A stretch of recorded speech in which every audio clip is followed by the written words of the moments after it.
अध्याय 21। उम्मीदों की सुबह और इम्तिहान की दहलीज। सूर्यास्त। आंचल का फ्लैट टूटे सपनों से नई मंजिल की ओर। रात की उलझन और डरावने सपने से लड़कर शहर की उस पुरानी बस्ती के छोटे से फ्लैट में नई सुबह ने दबे पांव दस्तक दी थी। सुबह के ठीक 8 बजे सन्नाटे को चीरते हुए आंचल के पुराने फ़ोन का तीव्र अलार्म बज उठा। ये वही अलार्म था जो उसने कल रात एक उम्मीद के साथ सेट किया था, शेखावत इंडस्ट्री का इंटरव्यू। आंचल ने तुरंत हाथ बढ़ाकर अलार्म को बंद किया। वैसे तो थकी हारी आंखों के लिए बिस्तर छोड़ना सबसे मुश्किल काम था, पर अब उसकी जिंदगी में आराम नाम की कोई चीज़ बची ही नहीं थी। माता पिता के जाने के बाद वह वक्त की पाबंद बन गई थी, क्योंकि अब हर पल ज़रूरत से बंधा था। बिस्तर से उठते ही एक पल के लिए उसकी निगाहें छत पर पड़ीं, जहां सीलन के धब्बे उसके घर की और उसके सपनों की बदहाली की कहानी कह रहे थे। उसके मन में एक कसक उठी, उसे यह नौकरी किसी भी हाल में चाहिए थी। वह तेजी से उठी। बिना किसी देरी के उसने एक साधारण फिर भी साफ सुथरी जॉर्जेट की कुर्ती और डार्क ब्लू जीन्स निकाली और वॉशरूम में चली गई। ठंडे पानी की फुहार उसके शरीर पर पड़ी तो कल रात की सारी थकान और दर्द धुल सा गया। नहाकर वह बाहर निकली, तौलिए से अपने बालों को सुखाया और फिर अपनी पुरानी और खर्चीली आदत को तोड़ते हुए जल्दी से बिस्तर को व्यवस्थित किया। आज का दिन उसके लिए किसी परीक्षा से कम नहीं था। बाहर हॉल में आकर वह किचन की ओर बढ़ी। दराज खोलकर देखा तो सिवाय सूखे बर्तनों के कुछ नहीं था। चल आंचल, दिल ही दिल में उसने खुद से कहा, बाहर से ब्रेड मक्खन की एक स्लाइस लेकर जल्दी से निकलती हूँ। वक्त बहुत कम है। उसने जल्दबाजी में अपनी सादी जूतियां पहनी, पर्स उठाया और दरवाजे को ताला लगाकर इंटरव्यू के लिए निकल पड़ी। जैसे ही वह अपनी तंग गली से बाहर निकली, उसकी नज़र कुछ छिछोरे लड़कों पर पड़ी जो अपनी बाइक पर बैठकर आवारागर्दी कर रहे थे। एक पल के लिए उसके मन में डर आया, लेकिन उसने अपनी निगाहें उनसे बचाईं और तेज कदमों से आगे बढ़ गई। ऐसे लोग अब उसकी जिंदगी का रोज का हिस्सा बन चुके थे और उससे लड़ना मतलब समय बर्बाद करना था। करीब 20 मिनट बाद वह बस स्टैंड पहुंची, जहां भीड़ का सैलाब था। बड़ी मुश्किल से वह बस में चढ़ पाए, एक कोने में सहारा लेकर खड़ी हो गई। उसकी आंखें सड़क पर थीं और मन में सिर्फ एक ही प्रार्थना थी, वह सही वक्त पर शेखावत इंडस्ट्री पहुंच जाए। शेखावत इंडस्ट्री, डर और अपमान की पहली दस्तक। बस से उतरते ही आंचल की निगाहें सामने की विशाल इमारत पर टिकीं। शेखावत इंडस्ट्री, ये सिर्फ एक दफ्तर नहीं था, ये सत्ता, अमीरी और सफलता का प्रतीक था। उसकी सांसें तेज हो गईं। क्या मैं यहाँ काम कर पाऊंगी? उसके मन में एक तेज लहर उठी। मैंने तो केवल डिप्लोमा किया है, यहाँ तो सब बड़ी बड़ी डिग्रियों वाले लोग आए होंगे। डरते डरते धीरे धीरे कदम बढ़ाती हुई वह कांच के भव्य दरवाजे से अंदर दाखिल हुई। रिसेप्शन पर जाकर उसने दबी आवाज़ में पूछा, मैम, क्या आप बता सकती हैं कि इंटरव्यू रूम किधर है? मॉडर्न ड्रेस पहने कड़क अंदाज में बैठी रिसेप्शनिस्ट ने उसे ऊपर से नीचे तक देखा। क्या आप इंटरव्यू देने आई हैं? जी हाँ, आंचल ने घबराते हुए कहा। मैम, आप फ्लोर नंबर 30 के रूम नंबर 2 में जाकर इंतज़ार कर लीजिए। आधे घंटे बाद सर इंटरव्यू लेंगे। आंचल ने धन्यवाद कहा और लिफ्ट की ओर बढ़ी। लिफ्ट में घुसते ही उसका सामना एक और विपरीत दुनिया से हुआ। दर्जनों आधुनिक, स्टाइलिश और आत्मविश्वासी लड़कियां वहां खड़ी थीं। वे सब एक दूसरे से ऊंची आवाज़ में इंटरव्यू और कंपनियों के बारे में बात कर रही थीं। आंचल को लिफ्ट में खड़ा देख वे सब अजीब से चेहरे बनाने लगीं। पीछे खड़ी एक लड़की ने अपनी दोस्त को फुसफुसाते हुए कहा, देखो इसे, ये गंवार यहाँ क्या कर रही है? इसे पता नहीं कि मॉडर्न ऑफिस में किस तरह से ड्रेस अप करके आते हैं। बात धीरे से कही गई थी, पर लिफ्ट के सन्नाटे में हर किसी ने सुनी। ये सुनकर आंचल का कलेजा बैठ गया। उसका सर शर्म से झुक गया और उसने अपने साधारण कपड़ों पर अपनी पकड़ और मजबूत कर ली, जैसे वह उन्हें दुनिया की नज़रों से छिपाना चाहती हो। ठीक उसी क्षण लिफ्ट 30वें फ्लोर पर रुकी। धक्का मुक्की करते हुए सारी लड़कियां आंचल को लगभग रौंदते हुए बाहर निकल गईं। यह अपमान देखकर आंचल की आंखों में आंसू भर आए। एक गर्म बूंद उसकी आंख से गाल पर लुढ़क गई। उसने जल्दी से अपने आंसू पोंछे और लिफ्ट से बाहर निकली। वह उस रूम नंबर 2 की तरफ बढ़ी और सबसे आखिरी कुर्सी पर बैठ गई। सभी कुर्सियों पर एक बैच रखा था जो इंटरव्यू के क्रम को दर्शाता था। आंचल का नंबर 59 था। इंटरव्यू रूम, अरीव की सख्ती और आंचल की घबराहट। ठीक आधे घंटे बाद हॉल में हलचल मच गई। अरीव सिंह शेखावत अपने तेज तर्रार अंदाज में दफ्तर में दाखिल हुए। उनके साथ उनके असिस्टेंट और 2 बॉडीगार्ड थे। उनको देखकर सारी लड़कियां फुसफुसाने लगीं, ओह, ये तो अरीव सिंह शेखावत हैं। मैंने तो सुना था कि इंटरव्यू उदय सिंह शेखावत लेंगे। ये तो उनकी असिस्टेंट की जॉब है।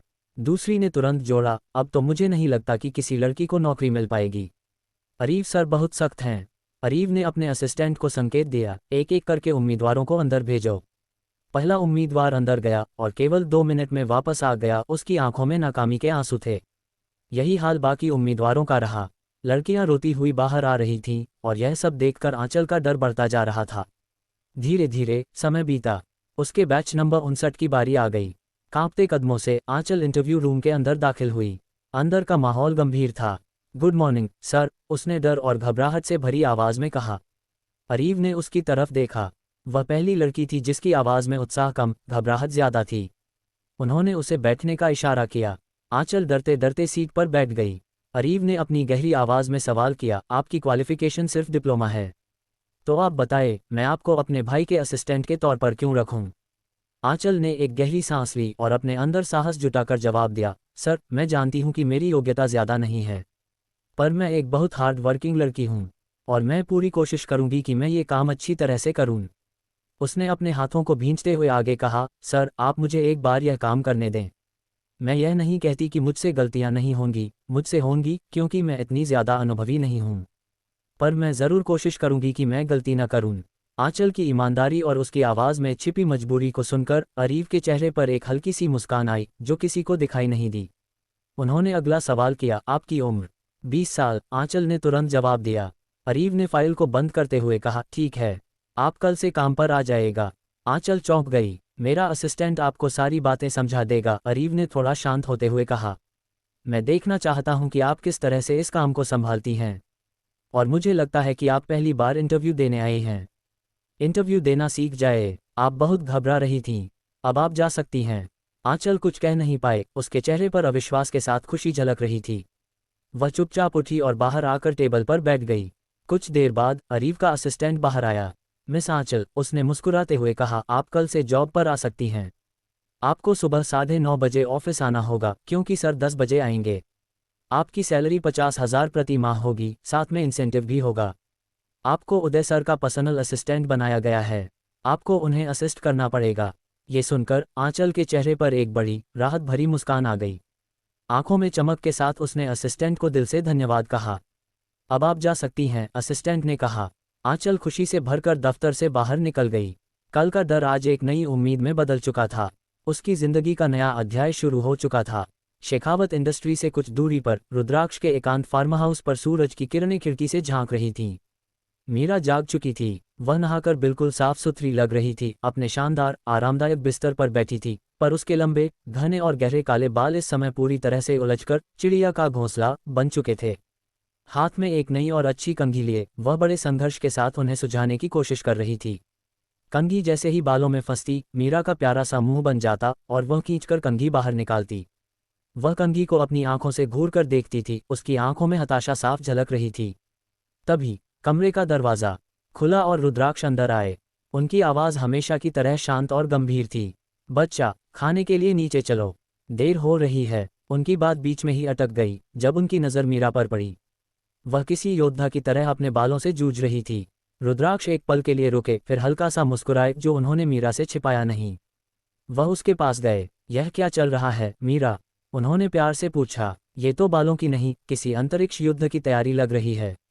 मीरा ने गुस्से से कंघी को घूर कर देखा, फिर रुद्राक्ष की ओर मुंह फेरकर आंखों से ही नाराजगी जाहिर की, जैसे कह रही हो, ये सुलझ ही नहीं रहे हैं, मेरे हाथ दुख गए। रुद्राक्ष ने बिना कुछ कहे उसके हाथ से कंघी ली। उन्होंने बालों में कंघी डाली और जैसे ही पहले गांठ पर कंघी फंसी, रुद्राक्ष का चेहरा भी खींच गया। ओह हे भगवान, रुद्राक्ष ने कंघी खींचते हुए कहा, लगता है तुम्हारी रात की नींद इन बालों के गठबंधन समारोह में गुजरी है। इतनी भयंकर गांठें। मीरा ने उन्हें मासूमियत से देखा, जैसे कह रही हो, मैंने कोशिश की थी। रुद्राक्ष ने बालों को झटकते हुए चिढ़ने का नाटक करते हुए कहा, बाप रे, देखो, तुम्हारी उम्र अभी मुश्किल से 17-18 साल है और तुम बाल लेकर चलती हो 25-29 साल की कामकाजी महिलाओं की तरह, जो इन्हें संभालने की फुर्सत भी नहीं पाती। मीरा, सुनो, तुम मेरे साथ आज ही पार्लर चल रही हो। मैं तुम्हारे इन बालों को कटवा दूंगा, कंधे तक। रुद्राक्ष के मुंह से कटवा दूंगा सुनते ही जैसे मीरा के कान खड़े हो गए। उसने बिजली की तेजी से अपने बाल रुद्राक्ष के हाथों से छीन लिए और गुस्से में उन्हें घूर कर देखा। मीरा ने नाराजगी से मुंह फुलाकर कहा, बिना बोले उसके हाथ पेट पर बंध गए। उसने रुद्राक्ष की ओर आंखें मोड़ ली, आंखों से धमकी दी, जैसे कह रही हो, खबरदार, अगर आपने मेरे बालों को छुआ भी तो। रुद्राक्ष उसकी यह प्यारी सी धमकी देखकर हंस दिए। वह जानते थे कि ये बाल मीरा के लिए कितने अहम थे। अरे बाबा, ठीक है ठीक है। रुद्राक्ष ने दोनों हाथ ऊपर उठाकर हार मान ली। मैं तुम्हारे बालों को नहीं कटवाऊंगा। शांत हो जाओ रानी। वह उसके पास बैठ गए। लेकिन एक बात बताओ, तुम इसी तरह उलझे बालों में घूमती रहोगी तो क्या होगा? ये सच में चिड़िया का घोंसला बन चुके हैं। आओ मेरे पास। मीरा ने नाराजगी से एक लंबी सांस ली, पर रुद्राक्ष की आंखों में सुझाने का संकल्प देखकर वह धीरे धीरे उनके पास आ गई। रुद्राक्ष ने एक बड़ी और मजबूत कंघी निकाली। उन्होंने मीरा को तकिए के सहारे बैठाया और अत्यंत धैर्य के साथ एक एक लट को पकड़कर सुलझाना शुरू किया। मीरा, एक बात बताओ, तुम्हें इतने लंबे बाल रखना इतना क्यों पसंद है? रुद्राक्ष ने बात करने के बहाने उसे मनाने की कोशिश शुरू की। ये बहुत मेहनत मांगते हैं। अगर तुम इन्हें थोड़ा सा, बस थोड़ा सा कटवा लो तो इन्हें संभालना कितना आसान हो जाएगा। तुम इन्हें जल्दी से सुलझा भी पाओगी। जैसे ही कटवा लो शब्द उनके मुंह से निकला, मीरा ने तुरंत मुंह फुला लिया। उसने अपने हाथ बांध लिए और प्यारी सी नाराजगी में अपनी गर्दन हिला दी। उसने आंखों को घुमाकर रुद्राक्ष को देखा। वह इतनी खूबसूरत और मासूम लग रही थी कि रुद्राक्ष को अंदर ही अंदर हंसी आ गई। अच्छा अच्छा, अब बात नहीं कर रहा, रुद्राक्ष ने सिर हिलाया। बस चुपचाप बैठी रहो। लगभग पूरा 1 घंटा लगाने के बाद रुद्राक्ष ने अंततः उस चिड़िया के घोंसले को खूबसूरत चमकदार बालों में बदल दिया। उन्होंने बड़े ध्यान से बालों की 2 चोटियां बनाई और उन्हें रबर बैंड से बांधा। हो गया, उन्होंने संतुष्टि से कहा। अब लगती हो एक स्वस्थ और प्यारी बच्ची। मीरा ने तुरंत पीछे घूमकर अपने बाल छूकर देखे। उसे अजीब सी खुशी हुई, क्योंकि यह काम उसने खुद कभी इतनी सफाई से नहीं किया था। रुद्राक्ष ने उसका हाथ पकड़ा। अब चलो, वरना आज तुम्हारा गुस्सा और मेरी मेहनत दोनों खराब हो जाएंगे। डाइनिंग हॉल, ब्रेकफास्ट और प्यार भरी नोक झोंक। रुद्राक्ष और मीरा डाइनिंग हॉल में पहुंचे। हेड सर्वेंट मनोहर ने पूरी मेज को तरह तरह के स्वस्थ ब्रेकफास्ट से सजा रखा था। मीरा ने चारों ओर नजर घुमाई। वह खाने की चीजों को शांति से देखने लगी। रुद्राक्ष ने उसका हाथ पकड़ा और उसे प्यार से डाइनिंग टेबल पर बिठाया। उसके सामने पैनकेक्स, ताजे फल और चॉकलेट सिरप रखा था। मीरा की आंखें पैनकेक और चॉकलेट सिरप पर टिकी थीं। ऐसा लग रहा था जैसे उसने ये चीज़ें पहले कभी नहीं देखी थीं, या शायद इतने प्यार से सजी हुई नहीं देखी थीं। रुद्राक्ष ने मुस्कुराते हुए एक पैनकेक का छोटा टुकड़ा तोड़ा, उसे सिरप में डुबोया और प्यार से मीरा के मुंह के पास ले गए। मीरा ने थोड़ा संकोच किया, पर फिर रुद्राक्ष के हाथ से वह निवाला खा लिया। उसकी आंखें तुरंत बड़ी हो गईं। उसे वह स्वाद इतना पसंद आया कि उसने आंखें बंद करके सिर हिलाया। वह तुरंत दूसरा पैनकेक लेने के लिए हाथ बढ़ाने लगी। रुद्राक्ष ने प्यार से उसका हाथ रोक लिया। बस बस, ये क्या कर रही हो? तुम्हें ये पसंद आया, मैं जानता हूँ, पर एक बार में इतना नहीं। ये देखो, पहले थोड़े से फल खाओ। रुद्राक्ष ने एक प्लेट में कुछ ताज़े कटे फल रखे और मीरा के आगे बढ़ा दिए। मीरा ने मुंह बनाकर फलों की प्लेट को घूरा, जैसे वह कोई दुश्मन हो। उसने आंखों से ही नाराजगी जाहिर की। मैं ये घास फूस नहीं खाऊंगी। रुद्राक्ष ने जानबूझकर अपनी आवाज़ में सख्ती लाई। मीरा, पहले ये फल खत्म करो, फिर एक और पैनकेक और थोड़ा सा सिर्फ। मीरा का चेहरा उतर गया। उसने रुद्राक्ष को गुस्से से देखा, पर रुद्राक्ष टस से मज नहीं हुए। मीरा ने बड़ी मुश्किल से एक सेब का टुकड़ा उठाया और मुंह बनाते हुए उसे खाया। रुद्राक्ष ने मुस्कुराते हुए अपनी कॉफ़ी उठाई। यही होता है बच्चा, जब घर में कोई बड़ा होता है तो वह यही काम करता है, तुम्हें अच्छी आदतें सिखाता है। और अब मुझे समझ आया कि तुम्हारे बाल क्यों उलझते हैं।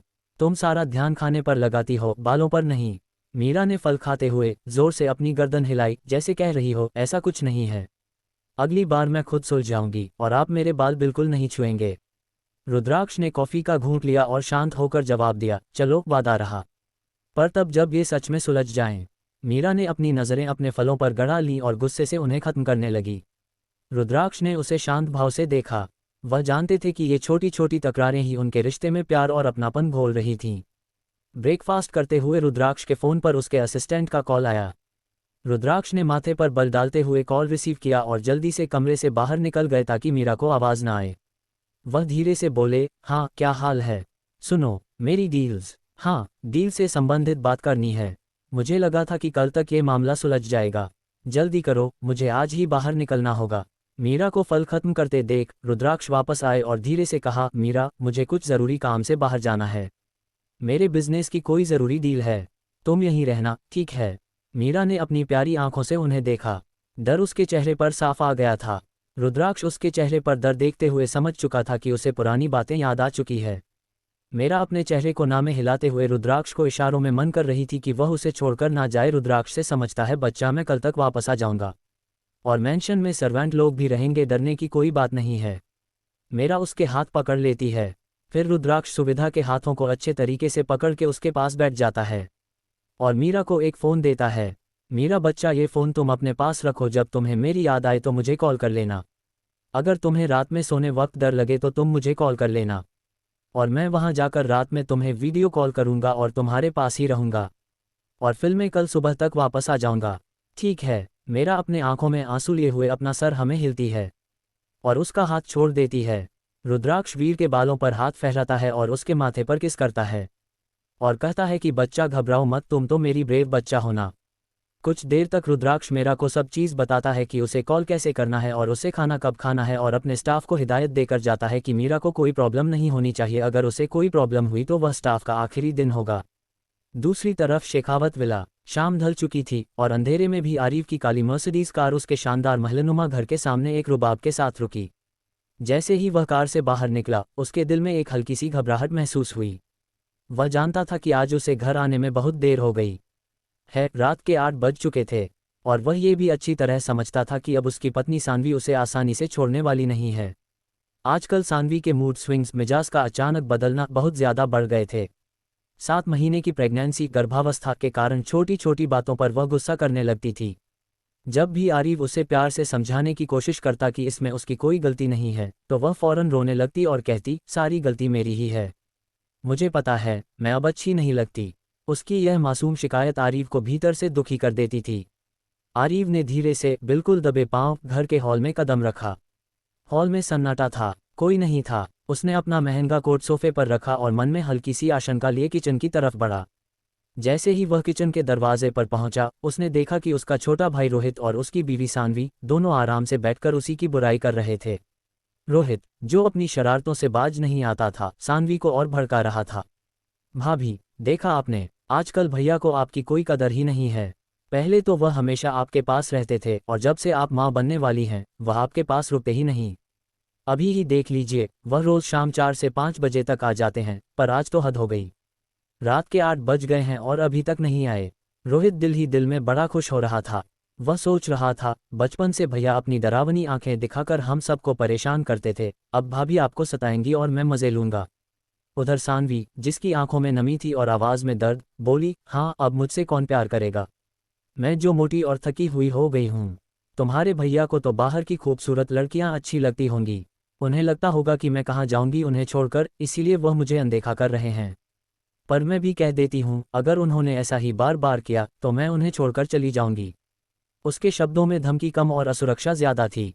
बस, ये बात सुनकर दरवाजे पर खड़े आरिफ ने अपने गले को सही करते हुए अपनी गहरी आवाज में कहा, गुड इवनिंग। गुड इवनिंग की यह आवाज़ सुनकर सानवी चौंक कर पीछे पलटी और जैसे ही उसने आरिफ को देखा, उसका सारा दर्द और असुरक्षा तीखे गुस्से में बदल गया। वह झट से खड़ी हो गई और तमतमा कर बोली, आप अब आए हैं? आपको कोई फिक्र भी है? मैं 7 महीने से प्रेग्नेंट हूँ। आपको अभी मेरे पास होना चाहिए, मेरा ख्याल रखना चाहिए, तो नहीं। आप बस ऑफिस में ही काम करते रहिए। आप यहाँ क्यों हैं? आपको तो ऑफिस में ही रहना चाहिए था। वह सारी बातें तेज और गुस्से से भरी आवाज में कह रही थी। रोहित ने देखा कि अब वह बुरी तरह फंस गया है। वह चुपचाप वहां से खिसकने की कोशिश करने लगा, लेकिन आरिफ की तेज नज़र उस पर पड़ चुकी थी। कहाँ जा रहे हो? आरिफ ने उसे रोका। तुम्हारा दिल भर गया आग में घी डालकर। वैसे तो आज तुम्हारी क्लासेस थीं, तो तुम क्लासेस छोड़कर यहाँ क्या कर रहे हो? और सुनो, जो तुमने यह आग में घी डालने का काम किया है, उसकी सज़ा यह है कि कल से तुम ऑफिस ज्वाइन करने वाले हो। ये सुनकर रोहित का मुंह लटक गया। उसने रोनी सूरत बनाते हुए कहा, भैया, मैं ऑफिस ज्वाइन करके क्या करूँगा? मैं तो मेडिकल फील्ड में हूँ, डॉक्टर बनना है मुझे। आरिफ मुस्कुराया, ये बात तो मुझे भी पता है, इसीलिए मैंने तुम्हें शेखावत इंडस्ट्री का मेडिकल फील्ड दिया है। कल से तुम वहाँ काम करोगे। तुम्हारी छुट्टी बहुत हो गई है आजकल। पिछले 8 महीने से तुम सिर्फ छुट्टी पर ही चल रहे हो। अब कोई बहाना नहीं चलेगा। ये सुनकर रोहित अपना मुंह लटकाए बिना कुछ कहे किचन से बाहर निकल गया। आरिफ ने उसे जाते हुए देखा और फिर प्यार भरी नज़रों से सानवी की ओर मुड़ा। आरिफ ने धीरे से सानवी को समझाया, मेरी जान, मुझे आज बहुत ज़रूरी काम था, क्योंकि मुझे उदय के असिस्टेंट का इंटरव्यू भी लेना था। तुम भूली? तुमने तो कल रात डिनर पर सुना ही था जब उदय ने कहा था कि उसका इंटरव्यू ले लीजिएगा, और इस बात पर तुम ही ने तो हाँ कहा था। ये सुनकर सानवी थोड़ी शांत पड़ गई। उसका गुस्सा हल्का होने लगा। उसने सिर झुकाकर कहा, हाँ मैंने कहा था, फिर भी आपको कोशिश करनी चाहिए थी कि आप जल्दी आते। वैसे इंटरव्यू में आपने किसको चुना? आरिफ ने अपनी टाई ढीली की, फ्रिज से पानी की बोतल निकाली और पानी पीते हुए बताया, एक आंचल नाम की लड़की है, मैंने उसे चुना है। यह सुनकर सानवी का माथा फिर सिकुड़ गया। उसकी आवाज़ में थोड़ी झुंझलाहट थी। आपने उसमें ऐसा क्या देखा कि उसे चुन लिया? उसे यह बात बिल्कुल पसंद नहीं आई कि उसके पति के पास कोई दूसरी, खासकर जवान औरत, काम करे।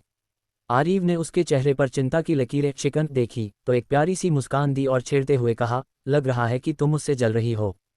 सानवी ने तुरंत इनकार किया, मैं उससे क्यों जलूंगी?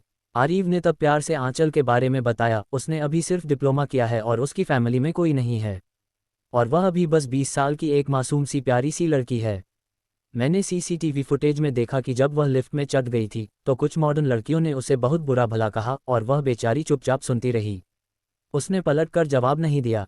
इस वजह से मैंने उसे काम पर रख लिया, क्योंकि मुझे उसे देखकर ये तो पता चल गया कि वह मेहनती है, पर वह घबराती बहुत है। मुझे लगा मुझे उसे एक मौका देना चाहिए। ये बात सुनकर सानवी के दिल का सारा शक और गुस्सा खत्म हो गया। उसे अपने पति की अच्छाई पर गर्व महसूस हुआ। उसने राहत की सांस ली और कहा, आपने सही किया। आखिर में सारी बात खत्म करके आरिव ने प्यार से सानवी को छुआ और कहा, अब मैं ताज़ा होने जा रहा हूँ। उसके बाद तुम्हारे पास आकर बैठता हूँ और तुम्हें प्यार करता हूँ। और यह कहकर आरिव एक गहरी मुस्कान के साथ आराम करने के लिए चला गया। सानवी उसे देखती रही और उसके चेहरे पर अब गुस्सा नहीं बल्कि शांति और प्रेम था। अब आगे देखते हैं कि आगे की कहानी में क्या होता है। आई एम रियली सॉरी, मैंने बहुत लेट एपिसोड डाला। मेरे एग्ज़ाम चल रहे हैं और मैं एक साथ 3 कहानियाँ अपलोड कर रही हूँ और सारे की सारी कहानियाँ मैं खुद लिखती हूँ। इस वजह से मुझे लेट हो रहा है। प्लीज़ मेरा सपोर्ट करते रहे और please like share and subscribe करते रहे। प्लीज़ इस वीडियो पर एटलीस्ट 4K व्यूज़ जरूर दें। प्लीज़ सपोर्ट मी और मैं अगला एपिसोड अपलोड करने की कोशिश करूँगी।